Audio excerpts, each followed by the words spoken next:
Do you struggle to see God working in your life? Do you want to see more of God? Do you want to see more of what He has for you? I believe the Bible teaches very clearly that the reason we do not see more of Him in our lives is because we limit Him. Yes, I said we limit Him. Now, you might be thinking, how can we limit God? But in Jesus' own ministry, the people limited Him. It says that when He went to Jerusalem, He couldn't do many mighty works because of their unbelief. The people didn't believe what He said, and so He couldn't do anything for them. Yes, He was God and He can do whatever He wants, but He needs us to work together with Him. He needs us to believe. He needs faith working with Him in order for His power to flow. We can see that in Mark 9. I'm going to read here in Mark 9 from verse 17 regarding the demon-possessed boy. Verse 17 says, "And one of the multitude answered and said, Master, I've brought unto you my son which has a dumb spirit. And wheresoever he taketh him, he tears him, and he foameth, and gnasheth with his teeth, and pineth away. And I spake to thy disciples that they should cast him out, and they could not. And he answered him and said, O faithless generation, how long shall I be with you? How long shall I suffer you? And bring him unto me." There Jesus is saying, how long is He going to suffer these people? How long is He going to allow them to be like this? He's just saying here that He's being patient with them being faithless. And so it continues. "And they brought him unto him, and when he saw him, straightway the spirit tear him, and he fell on the ground and wallowed, foaming. And he asked his father, How long is it ago since this came unto him? And he said, Of a child. And oft times it has cast him into the fire, and into the waters to destroy him. But if thou canst do anything, have compassion on us, and help us. And Jesus said unto him, If you can believe, all things are possible to him that believes." Now here this father is saying, if you can do anything, have compassion and help us. He's saying to Jesus, to God, he is saying, if you can do anything, help us. And Jesus answers immediately, if you can believe, all things are possible. So Jesus is saying, it's not a problem of whether I can or cannot do anything. I can help. But you need to believe. You need to believe what I say. He's saying there that he should believe that he can help. And then it continues. "And straightway the father of the child cried out and said with tears, Lord, I believe. Help thou mine unbelief. When Jesus saw that the people came running together, he rebuked the foul spirit, saying unto him, Thou dumb and deaf spirit, I charge thee, come out of him and enter no more into him." So here the father is saying that he does believe Jesus can help, but he has unbelief as well. He's struggling with this unbelief that he has while he is believing as well. We need to understand that all of us have faith, all of us believe something. But do you believe the good or do you believe the bad? Do you believe it when Jesus said he came so that we can have life and have it more abundantly?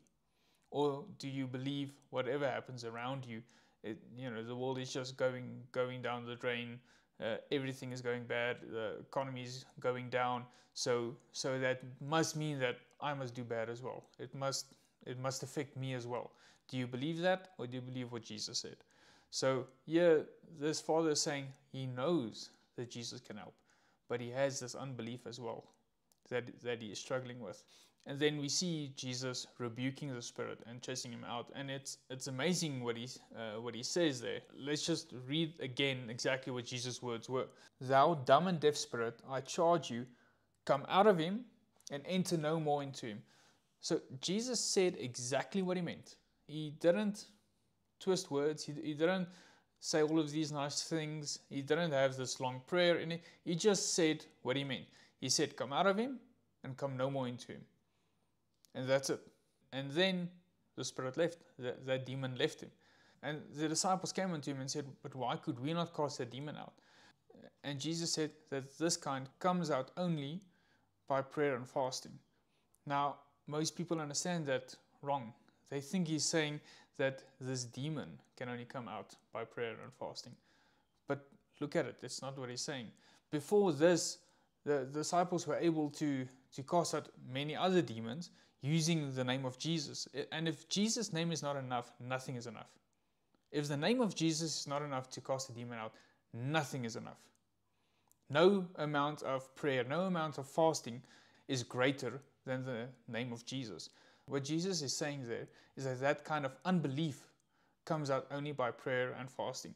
This kind of unbelief, what he's talking about here, is you seeing what's happening in the physical, and that distracts you from what the word says. That distracts you from what he said already. And that is the same kind of unbelief that this father had. He knows that Jesus can help, but every time somebody tries something, immediately this boy is attacked by this demon. And that's the same thing what happened with the disciples. They try and cast him out, and immediately the boy is attacked. So they let go of their faith. They think it isn't working because they see another result than what they expect. But if they kept their faith there, then it would follow through. And what they were believing for would come to pass. And we can see in the book of James, it says the same thing. In James 1 verse 5, it says, "If any of you lack wisdom, let him ask of God that gives to all men liberally or freely, and upbraids not, and it shall be given him. But let him ask in faith, nothing wavering. For he that wavers is like a wave of the sea, driven with the wind and tossed. Let not that man think that he shall receive anything of the Lord. A double-minded man is unstable in all his ways." What he is saying there is that it is possible to have two different thoughts about the same thing. You can have faith and you can have unbelief regarding the same thing. But if you just stay there, you will be unstable. You can't stand like that. You need to decide what you will stand on. Are you going to stand on that, yes, all of these bad things can happen to me and will happen to me? Or are you going to stand on, this is what God has for me, and this is what I'm trusting him for, and this is what I believe will happen. I believe for my breakthrough. I believe for my healing. I believe for my restoration. What are you standing on? You need to decide that. And if you want to get rid of the unbelief, you need to fast and pray. Because what fasting and prayer does, it takes your mind off of the physical, gets you more in tune with the Spirit, with the Word, with the truth of what God says. Fasting and prayer doesn't move God, it moves us. It changes our hearts, it changes our minds. It gets our eyes off of whatever is here in the physical and puts our focus on the Word of God. That is what fasting and prayer does. And it's when we get into that singular focus that we can receive what God has for us and his power can flow in our lives. I hope this helped you. Please like and subscribe and comment. I'll see you in the next video.